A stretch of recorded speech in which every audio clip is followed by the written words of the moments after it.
Good afternoon, everybody, and welcome to another episode of Go Beyond. My name is Alyssa Robinson. I'm the digital strategist here at Treach, and I am here with our senior pastor, Reverend Daniel Humbert. And Go Beyond is a time where we dig deeper into the message that you heard on Sunday. And this message, we're in the middle of our series called Gear Up, where we're talking about our spiritual gifts and how we can better serve others.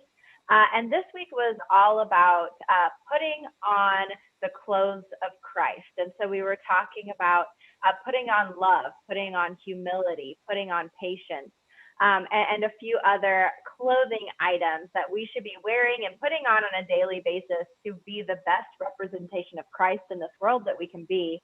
And so my first question for you today, Daniel, is when do you most need the reminder to put on these clothes? You mean other than every day, right? I mean, yeah. When are the greatest struggles for you to keep on these clothes of Christ? Yeah, well, I think it's anytime that there's a difficult circumstance or difficult relationship or, situation, right? I mean, anytime that I'm struggling with an individual or struggling maybe with a concept with somebody. And so either compassion and kindness comes into conflict, or if I'm sort of struggling with somebody who might be pompous, then humility and meekness can be a struggle. And certainly if I'm in consequences or circumstances where things are not moving as quickly as I want or the way I want, then patience clearly comes into conflict as well. So, I mean, it really depends on the circumstance, but I would imagine patience and I guess meekness, again, are the ones that I struggle with the most and have the hardest time with. So, yeah, I think it's, for me, it's when I see the world getting it wrong in my perception of what's wrong. It's not the same as everyone else's, but when I see that the world is getting it wrong over and over and over again, and I, like you, start to lose my patience, and I respond first with anger and I don't know, what's the opposite of humility? Arrogance. Pompousness or arrogance, yeah. Yeah. So yeah, I'm in the same boat. So this concept of putting on the clothes of Christ, it's a great analogy for us, and you've already tied it into putting on a uniform, a firefighter or a police officer putting on a uniform, or a doctor or something. It makes you feel different and it sets you apart. How do you think that the original church reacted to these instructions from Paul to put on the clothes of Christ? And do you think that the world reacts differently to that today than the first church did? Yeah. Yes. Overall, the answer is yes. Did they react differently? Yes. Does the church act differently now? Yes. Or react differently? I of course can only conjecture, what they were thinking or how they responded to Paul. But part of the way I conjecture is knowing kind of the circumstances of the communities and the countries in which Paul is visiting and establishing churches and writing to them. They were in conflict with the government.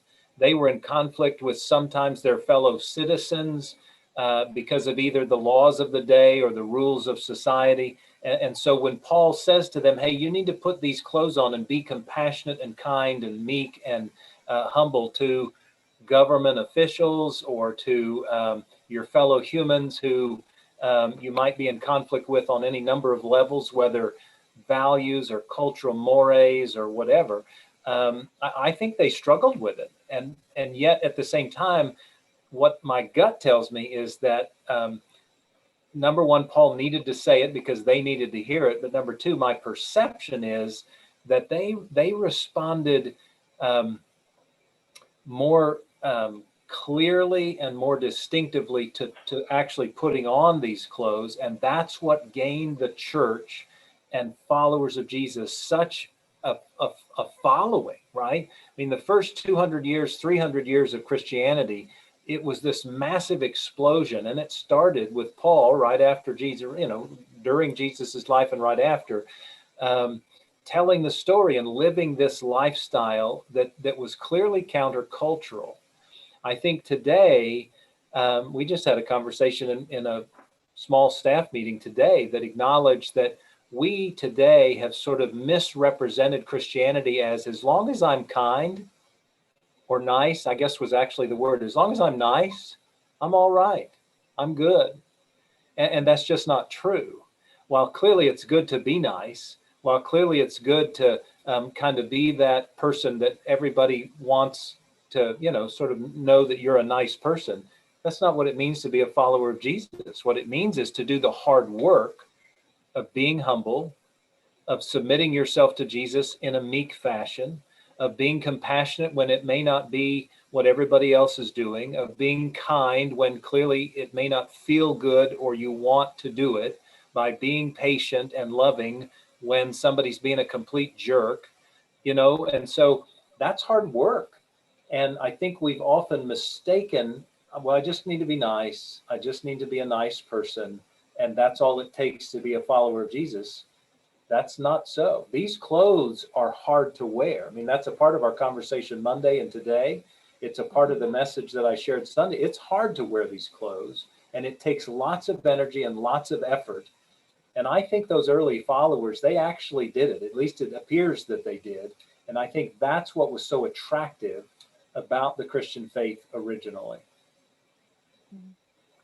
Well, and so what I want to know for my last question, and this will be a short episode today, but I want to know, where have you recently seen an example of someone putting on the clothes of Christ? And maybe in one of those difficult situations that it's really hard to continue putting on humility and love and compassion and meekness.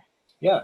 I'll give you two examples, actually, one of which is related right here at church and one of which is related to somebody at church, but in a personal relationship. So in that personal relationship, they described the Saturday following the national election, when it was becoming more and more clear that somebody was going to be winning the election. They have a family member that was clearly a voter for Trump, and they were, a voter for Biden. And they got together with this family member who they love and cherish and honor and really respect, obviously. And their first comments to their family member were, golly, I'm sorry. I know this must be a hard day. I'm sure that this is difficult to sort of digest, given where the election is going. And they were being compassionate and kind in a time where they could have been pompous or could have been, lording it over them, or however you want to describe that. I think that's a demonstration of compassion and kindness. On the other hand, an amazing example of humility going on and meekness, really, right here in the life of our churches. We're now worshiping on site in addition to our online worship. And of course, part of what that means is we have hospitality team members who are greeters and ushers and, sort of facilitators. Well, among our hospitality team, there are a decent number of folks who they're not fans of wearing masks. They're not actually 100% on board with the fact that masks are helpful. And so in their personal lives, they're not really wearing masks.